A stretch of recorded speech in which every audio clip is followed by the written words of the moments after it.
Thanks for tuning in to the Replatform podcast, sponsored by Patchworks and hosted by me, James Gurd Paul Rogers. We bring you interviews with industry thought leaders, C-suite of tech companies, leading retail brands, and we also do our own talking heads on important strategy areas around e-commerce. In return, all we ask is you tell other people about the podcast and share our social posts. And if it's your first time listening, please do give us a rating wherever you are listening. Thanks, and we hope you enjoy it. So our topic today is about how can e-commerce retailers measure and improve online customer experience? This has come out of a lot of conversations we've had with various businesses recently. Thought it'd be an interesting one to start the year with. And the context of this is like we're expecting tough trading conditions to carry on through 2023. We touched upon that in our annual roundup episode. We're expecting that to continue through H1 2024, perhaps even longer in some markets. There are lots of pressures on people. CPAs have been increasing in certain channels.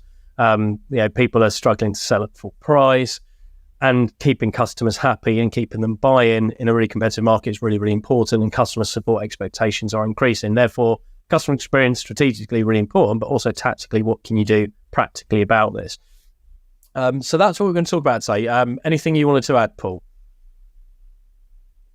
No, I don't think so. Yeah, some really good topic areas. Yeah, a few that I find really interesting personally. So yeah, looking forward to it.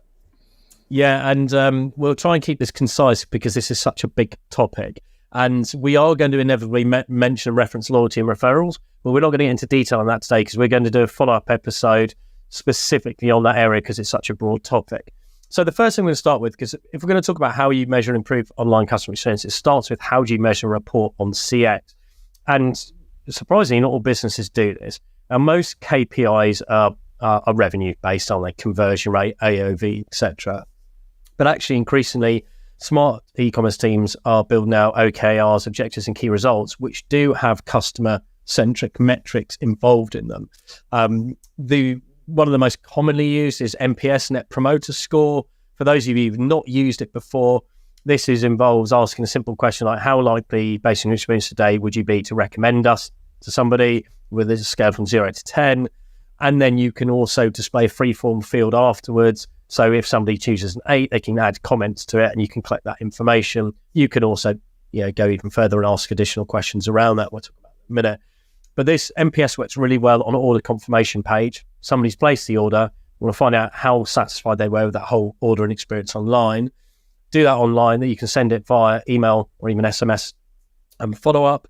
But then equally, it's important to then maintain and measure that because people's NPS scores can vary.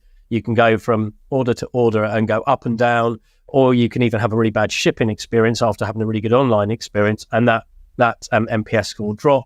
So it's always worth following back up once an order has been delivered, and you then want to get that post-purchase NPS score. So that, I think that's the key one that I've seen. But Paul, I know you want to talk a bit about qualitative feedback as well, because we know a few businesses doing smart things there. Yeah, absolutely. Yes, I think NPS is obviously the primary one. I think the interesting thing of NPS, so a lot of our clients don't do it at all. And then probably 50% of our clients do the order confirmation kind of rating. So kind of NPS style rating, like you say, 0 to 10. The only issue that I think a lot of people have with NPS email is just if they're sending other emails, kind of how it, or like where it kind of sits. And they obviously don't want to bombard people. So I would say the other one that you mentioned just before the call is service reviews. So I think a lot of people go down that route and then kind of factor NPS into it. Product reviews, I've seen some of our clients use as like a metric. Some of our clients who will come on to Census, which I'm obviously going to try not to sell, but it's basically our Shopify app for a lot of this stuff, but equally there's loads of others on the market, some of which have more functionality in areas, etc. But with that, people are now starting to embed that into things like returns journeys and stuff like that. So I think the more sophisticated clients we work with, the higher volume client are doing stuff like that. So product reviews, service reviews, true NPS, on-site experience, returns experience. But I would say our average client, who's maybe more of a premium and luxury brand, are a bit scared of a lot of this stuff, and they're maybe doing like a subtle rating on site and then asking some qualitative questions, and that would be aimed at, the majority just ask kind of what one thing could have been improved from your experience. And then maybe if it's post-launch, try and spot some bugs. But we've seen a lot of data via sensors, and it's super interesting, some of the stuff you get back. And then if you ask it alongside other questions, you can kind of filter down, and alongside the rating, you can pull out the feedback from below 0 to 5, for example. And it's really interesting. The feedback differs by category, I would say. So we work with some fast fashion brand, or it's on some fast fashion brand. They're more around shipping, carriers, and then the obvious stuff around like return sizing, all of that. And then the premium brands are usually more around like product information, maybe like payment methods, that kind of stuff. But I agree with you. I know you're super pro all this stuff, and I think if you can keep it on brand, I think the more data you can get around the experience side, the better.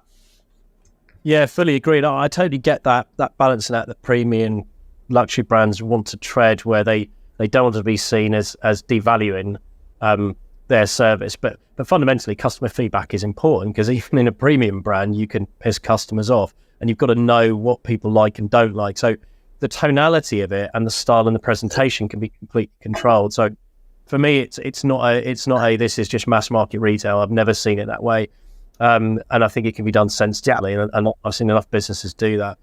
In terms of you're right about you don't want to bombard people with too much communication, but this is why I think the NPS on order confirmation on page online makes perfect sense, but build it into your order confirmation email as well, because then you're not adding another communication in.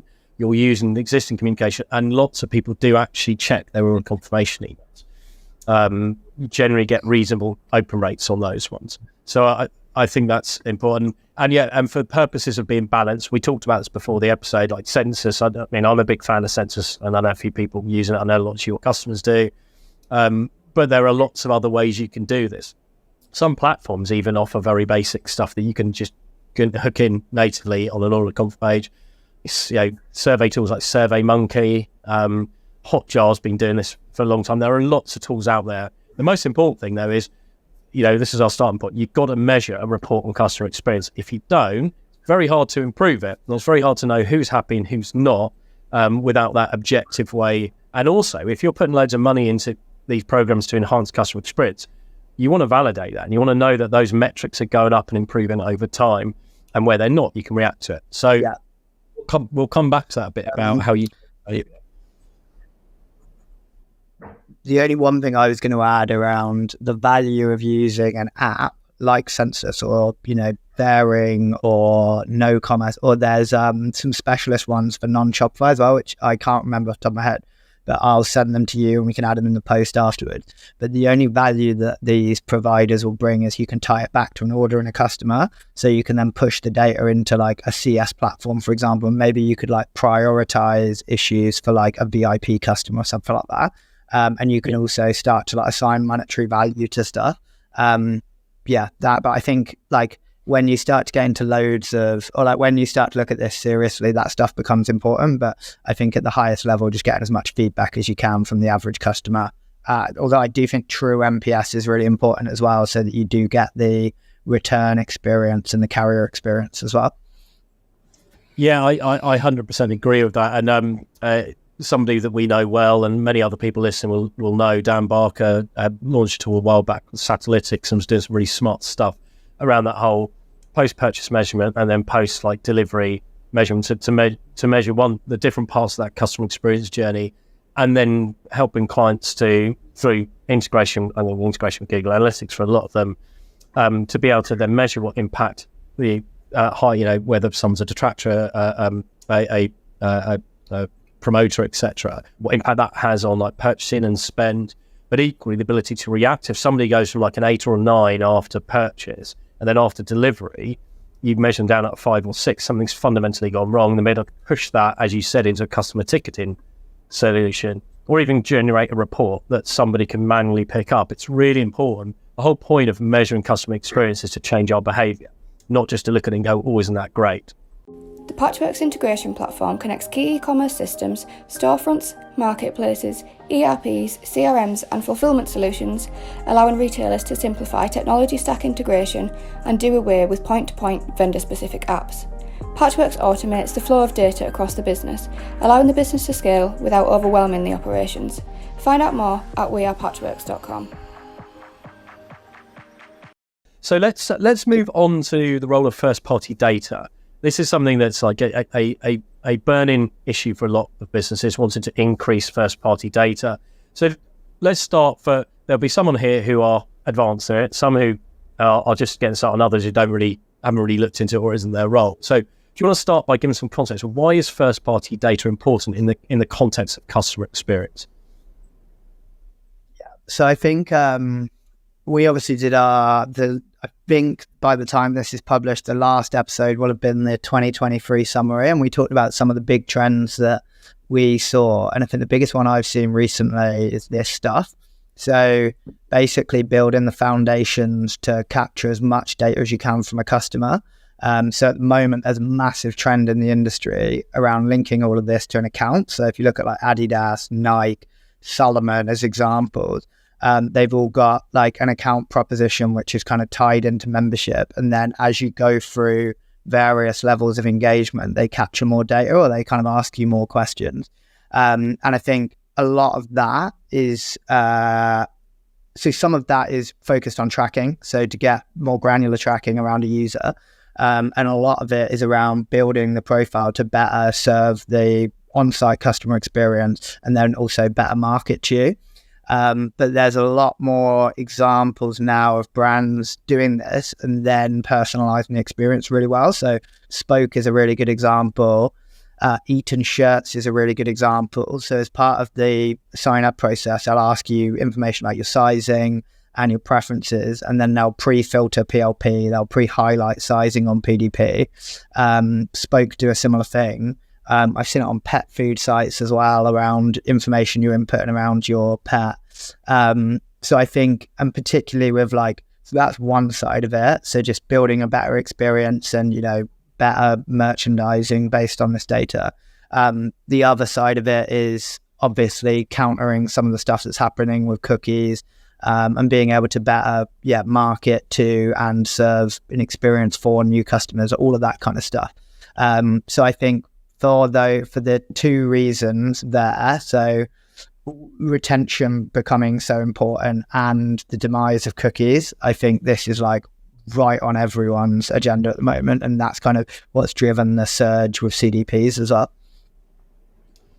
Yeah, the profiling piece and then dynamically changing what is shown to people. It always surprised me when people were using various tools, whether it was a TrueFit, pick your tool, which enabled people to build up custom views.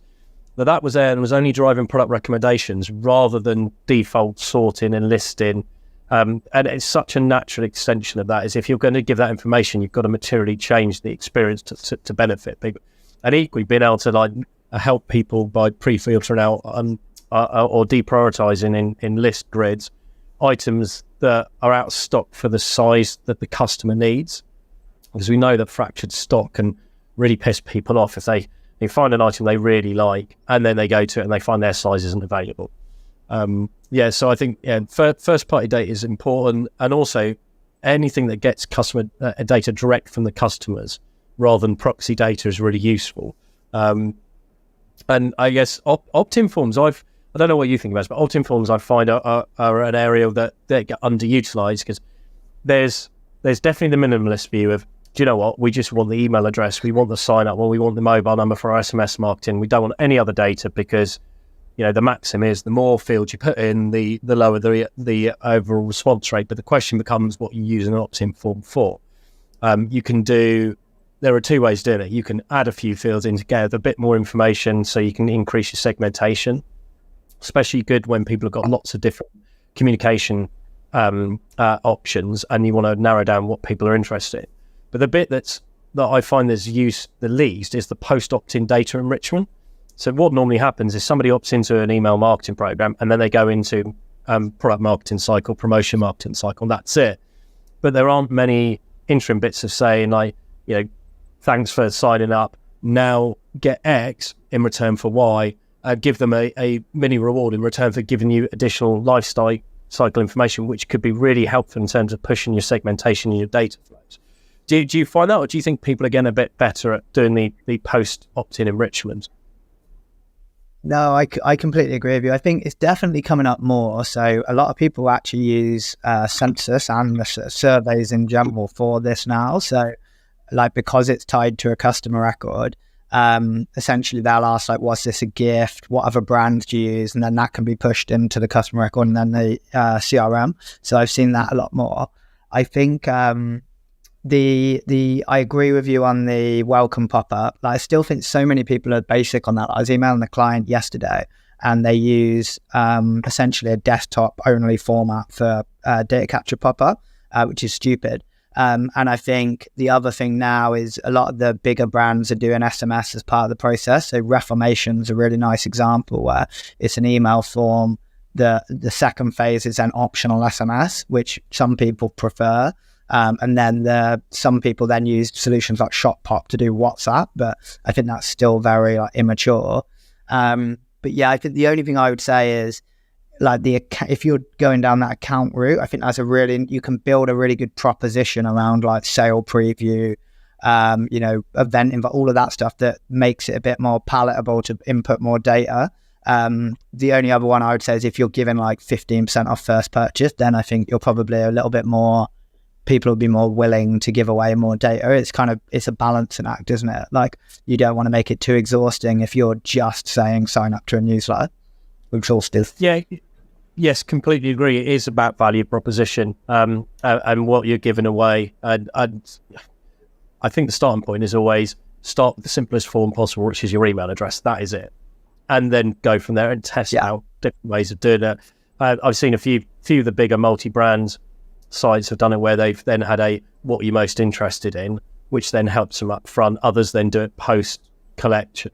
So yeah, come back to your point about the ability to get information from customers about what they like, dislike, that persistent feedback loop thing. So an area that I think it again is underutilized, and it's underutilized because I think people are nervous of interrupting user journeys, is browse abandonment, and using simple panels, whether it's slide out, whether it's an overlay. When people are abandoning on specific pages, like PDP is a great example. If you're getting PDPs at a disproportionately high exit rate, then you want to find out what's driving people to leave. So having a prompt out saying, hey, look, give us some feedback. What was wrong with the product, or what else did you need, or can we help, is a great way of building that profile data back to be able to say, do we have specific localized issues? And sometimes it can be a copy issue, it can be an image issue, it could be a pricing, you just don't know. Or it could just be that people want to take a bit more time to make a decision.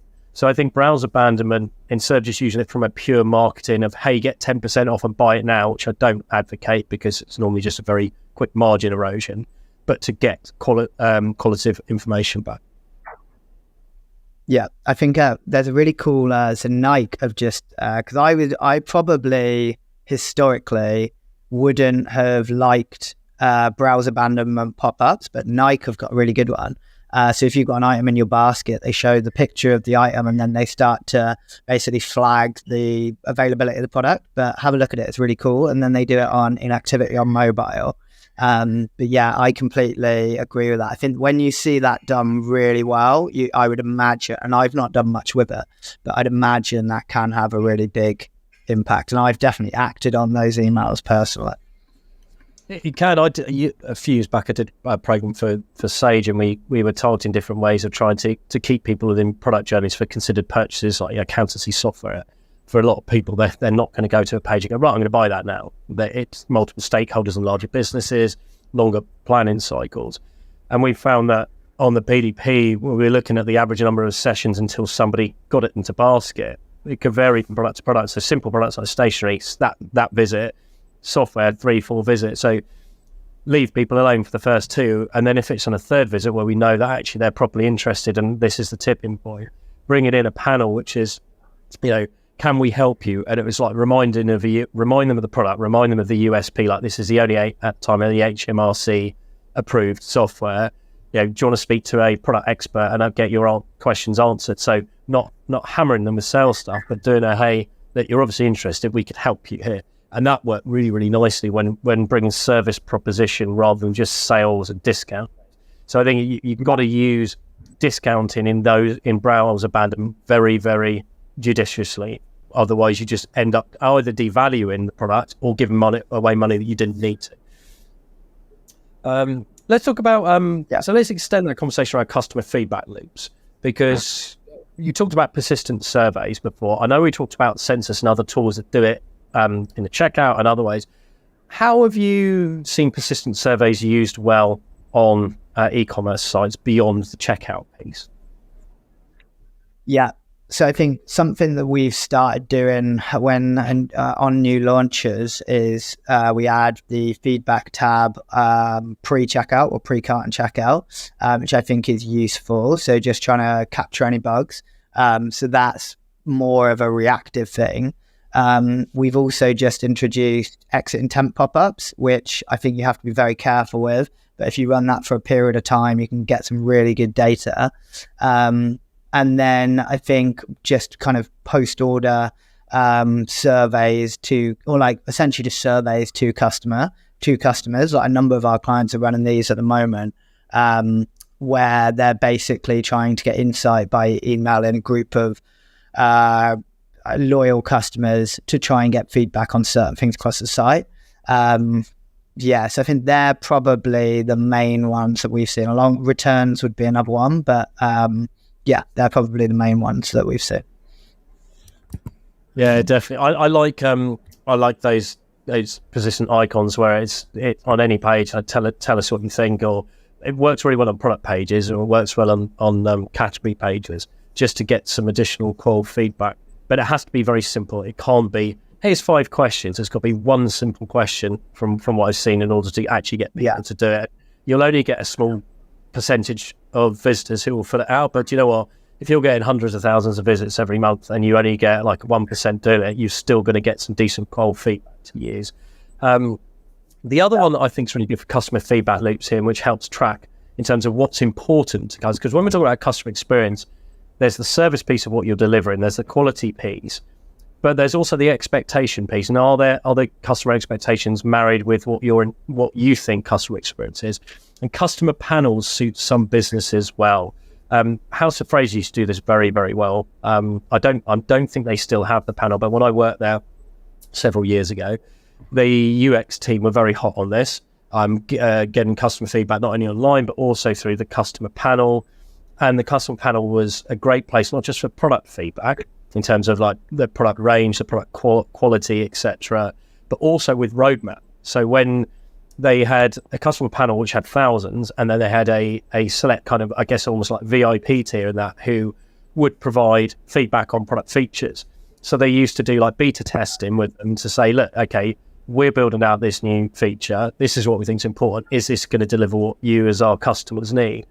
And get that qual feedback at an early stage to refine the development of items in a roadmap. And I think that's really smart. And it doesn't work for everybody, and not all teams will want to do that, but it can be a great way of increasing engagement with very loyal customers, but also getting the ability to polish what you're going to release as your MVP before it hits the market.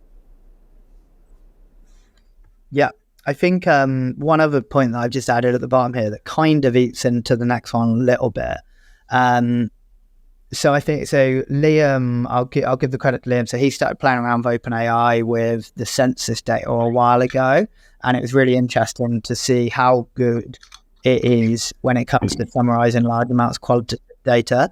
And I think if a brand wanted to do this as a project, one thing I think that can be really good is basically pulling together things like live chat, reviews. If you are running panels like that, you could get transcripts, and basically mining the data and then pushing it all into OpenAI and then asking for specific bits of grouped feedback. So I was doing this a bit over Christmas with one of our clients, and it was all multi-language. And then I literally just really basic prompts. It was translating all the feedback, And then I would ask for specific feedback around carriers or specific feedback around pricing or, discount code. And it was so useful and so easy. And I think that's one of the simplest ways to get huge value out of some of the new AI stuff. But yeah, I couldn't believe how easy it was to get pretty decent insights.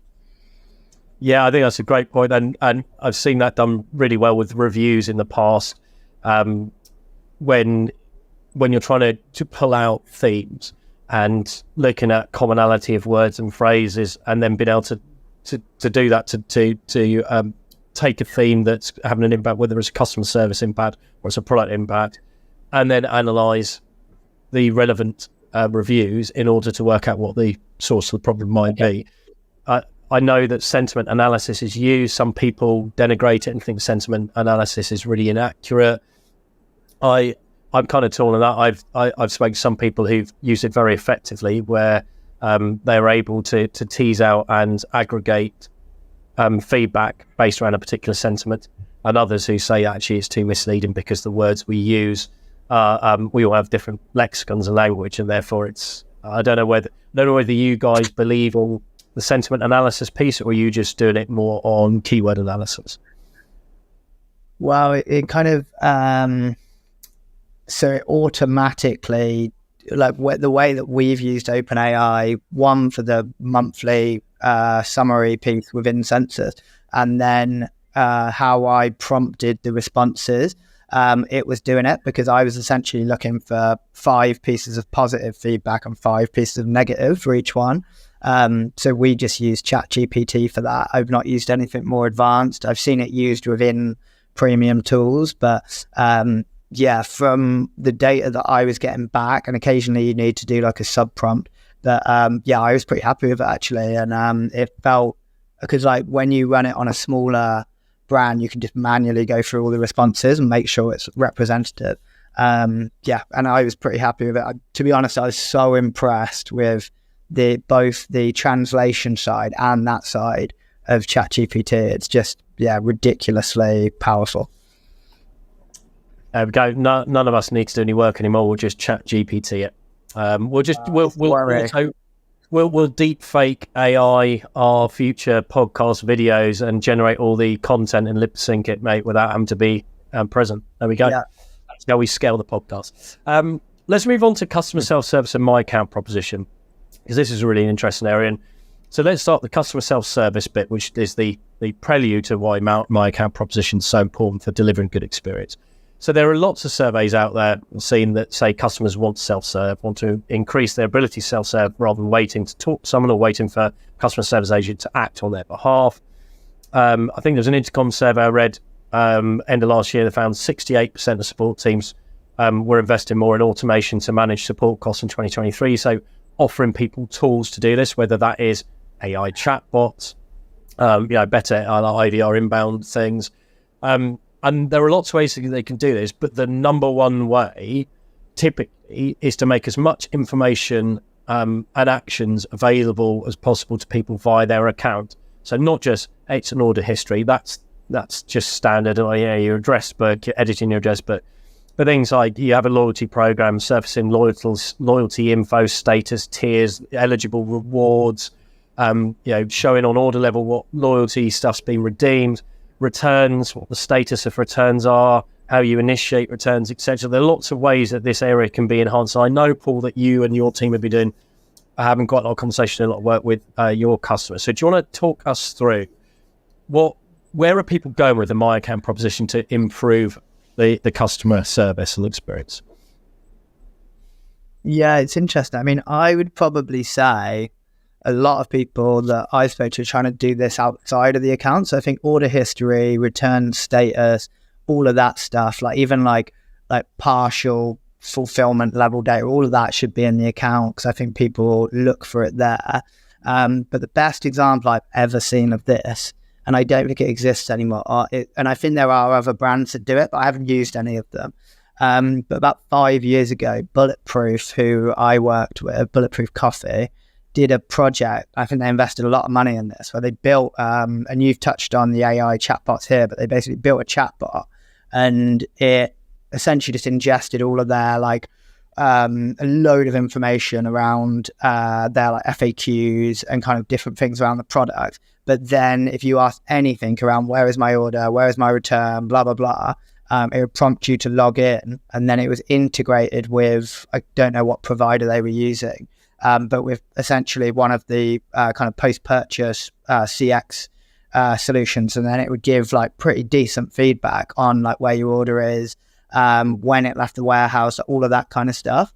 But I don't know why they stopped using it, but it was really good. But I don't think the mainstream CS tools are far off that. Like you look at the kind of stuff that like the rule-based stuff that like Zendesk and Gorgias do now, and then they can like prompt chats based on what's happening. I don't think it's long before they've got native integrations into, I guess, the ecom platform, but also like the Wonderments and the Narvas and tools like that. And then there'll just be like a quick login prompt, and it'll all be done within the customer service widget, which may or may not be AI based. Yeah, it's interesting because there is definitely a variance between expectation, I think, in B2C and B2B around what customers want to see in my account. I know from working with a few B2B customers at the moment, there's a lot of demand for improving and enhancing the core My Account section to surface more account level information. So I think there's clearly a differentiation in demand across different types of business. But the key thing that I mean I've picked up on a lot over the last few years from every business I work with is that what customers want to be able to do is to be able to initiate things directly themselves rather than having to contact somebody to initiate. So returns is a classic one. If you don't have a fully integrated returns portal, the ability for someone to go into their account history and click into an order and then click request return with a simple form to go through to start the process rather than having to call up somebody in the call center. So there are some simple ways that you can make life a little bit easier for people. The other thing as well is to be able to get questions answered contextually where they are in the user journey rather than having to be taken out. So a good example of this is FAQs. An FAQ used to be we've got an FAQ section, go in and maybe it's searchable and it's well designed, but you've got to now go to the FAQ page, versus what I've done with a few companies, especially in luxury business, where on category landing pages and PDPs, there are contextually relevant FAQ blocks embedded into it. I did a lot of work with a jewelry company around this, about the type of questions. What were the barriers that people had to progressing and pitch to the user journey, and what questions do they need answering, and putting a FAQ block in to do that. And that FAQ block then linking into customer services where they wanted to go further. So if they had an answer, but then I want to speak to somebody, it could then push them into like a live chat, or it could direct them into the right area of the customer service and contact page. So I think there are ways that websites are getting a bit smarter at surfacing information to help tackle customer questions during the user journey. Absolutely. I think, again, like you've mentioned here, but a lot of our clients are investing more in the chat piece, I guess. And I think like there's quite a lot of big brands now that have essentially got that whole piece nailed within the AI chatbot UI. And I think that, I personally think that'll be the way that it goes, and it'll just get clever. It'll just get better and better at like prompting the chatbot. And then they'll just get better and better at like routing people through to different CS teams and stuff like that. But yeah, I think that would be another one that's pretty big in terms of how that progresses as a result of AI. Yeah, it's going to be interesting because prior to us doing this episode, I saw some research in the US showing that consumers said they're ready and happy to spend even more than $400 on a purchase from a chatbot. So the resistance to using chatbots to drive commerce, whereas go back a few years and the prevailing logic was that chatbots are good for like humans to engage with customers, but people wouldn't actually trust an AI one to make purchases. Well, actually that is changing, and you've got lots of good examples. And so the few that I put down was Sephora using Kik in the US. They not only provide good content like makeup tips, but they have short quizzes that then spit out personalized product recommendations. So I guess that's taking the premise of how some businesses have done it pretty well. Some of the whiskey brands have done it before, where you have a quiz and you go through and answer 5 or 6 different stages. Like fashion companies have done this really well as well. And at the end, here's products for you. We'll actually do that within the chatbot environment on a shorter form version. H&M also uses Kik, and eBay's got Shopbot using Messenger, which provides links to listings. So yeah, there's lots of examples of people doing this already. So let's move on to our final point. We said we know that loyalty and referrals fits in really well here, but we want to do a dedicated episode on it because it's such a broad ranging area. So is there anything else you wanted to say in the context of customer experience and loyalty and referrals, or should we leave that to our dedicated episode? I think leave it. The only one thing I would say is I think it's got broader now, because almost all of our clients that are looking at this aren't necessarily looking at it purely as retention. It's like, so one of our clients is about to roll out membership in like a very similar way to Solomon, where, you know, it's promoted in checkout as a result of free shipping. You know, they're prompting it as almost in the same way you would as data capture, and then they're offering different benefits. And I think it's a foundation level. It's like, it will be to drive loyalty longer term, but it's more to like build the accounts ready for loyalty, and start capturing more data and having, you know, being able to like essentially measure all of this stuff against existing customers. Yeah, I think I think that'd be interesting. Yeah, definitely. My only one comment I'm going to make today on this episode, because it's directly related to the customer experience, is the whole bit about choosing when to push things to people. And I have seen referrals pushed to people. Even, well, I've had it to me, where like, you know, would you refer a friend and get, you know, however many pounds or you know, discount for the next purchase, after I've just had a really bad experience and put a crappy review. So yeah, please, if you're using referrals, don't do a one size fits all blanketing. Make sure that you have a delay mechanism to select the people that you are sending referrals to, and it links in really nice to NPS. If somebody's a promoter, it makes sense to say, hey, look, refer and earn, and reward them as well as the person they're referring. If they're a detractor, don't try and get them to refer you. Fix the problem first. So that leads nicely into our final point.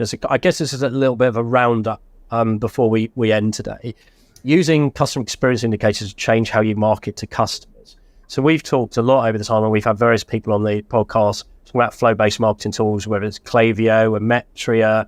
There's some really good stuff even in things like MailChimp for doing flow-based marketing based on subscriber flags. But I think for me, the starting point of customer experience is making sure that the post-purchase experience for first-time buyers is tailored and is personalised. And this can be a simple flow for all first-time buyers, but this is onboarding people, rewarding them for making that purchase, making them feel important, giving them a reason to give a toss about your brand, rather than just saying, here's your order confirmation email, now you're into our marketing cycle. I posted a bit about this in my recent LinkedIn newsletter. It's something I don't think people do enough.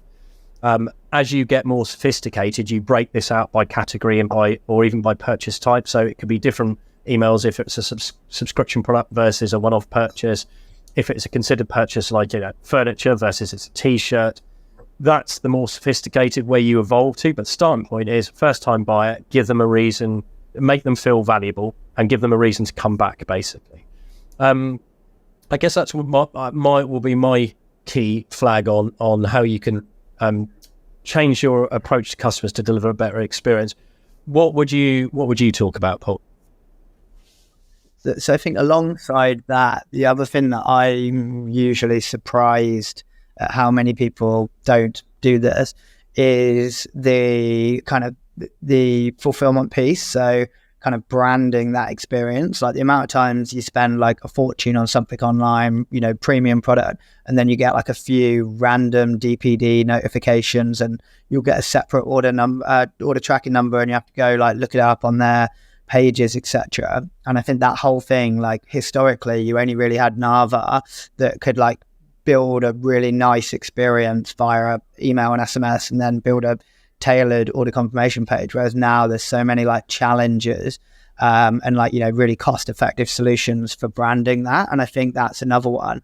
And the only other thing I was going to say is I think we could do a whole episode on the data and like where all this is done from a third party vendor perspective and like how it can all be tied together, because I think that's really interesting as well, because you made some really good points then around how you could fill in a post-purchase survey and then how you should trigger an email based on, you know, that rating. And I think that could be really interesting as well. But yeah, I think that would be my one, the whole like, you know, timing and like how it feels with the fulfillment piece.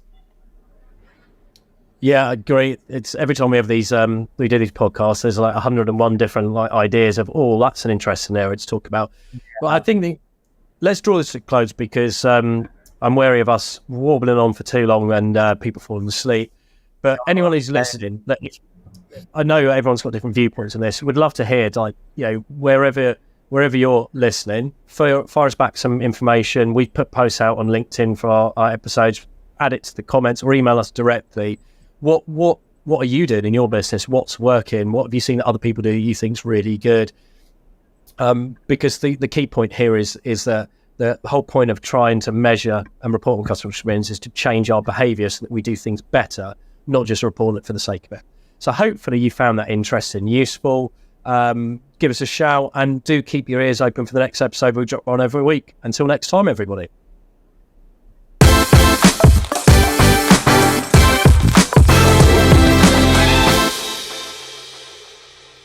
For more information on this topic, head over to replatform.fm for our audio podcasts. To discuss a project, or if you'd like to chat about any of the topics covered in this episode in more detail, please reach out to myself, James Gurd, or my co-host, Paul Rogers, via LinkedIn and Twitter. Thanks again for listening, and keep your ears peeled for the next episode.